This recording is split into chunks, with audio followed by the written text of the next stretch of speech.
தாய் தமிழ் உறவுகளுக்கு வணக்கம்.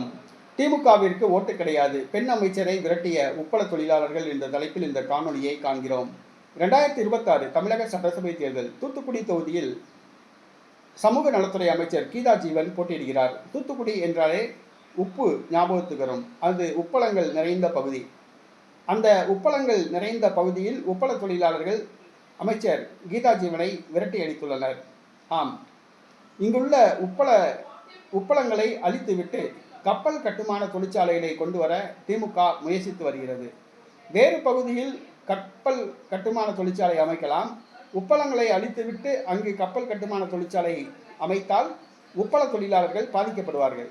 ஆகவே உப்பளங்களை அழிக்கக்கூடாது என நீண்ட நாட்களாக கோரிக்கை வைத்தனர். திமுக கண்டுகொள்ளவில்லை. இந்த சூழ்நிலையில் திமுக அமைச்சர் கீதா ஜீவன் ஓட்டு கேட்டு சென்றார்.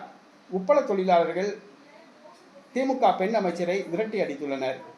பொதுவாக ஒரு தொழிற்சாலை அமைந்தால் அங்கு ஏற்கனவே ஒரு தொழில் நிறுவனம் நடந்து கொண்டிருக்கிற இடத்தில் அந்த தொழிலாளர்கள் பாதிக்கக்கூடாது.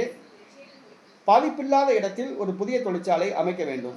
ஆனால் உப்பளம் ஏறத்தாழ பல நூற்றாண்டுகளாக அங்கே நடந்து வருகிறது. அந்த உப்பளங்களை அழித்துவிட்டு அந்த இடத்தில் கப்பல் கட்டுமான தொழிற்சாலை நடத்துவது அங்கு ஏற்கனவே உள்ள தொழிலாளர்களுடைய வாழ்வாதாரத்தை பாதிக்கக்கூடிய ஒரு செயல்.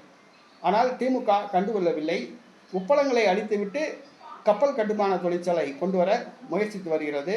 தற்பொழுது உப்பள தொழிலாளர்கள் கோபத்தில் அமைச்சர் கீதா ஜீவனை விரட்டி அடித்துள்ளனர்.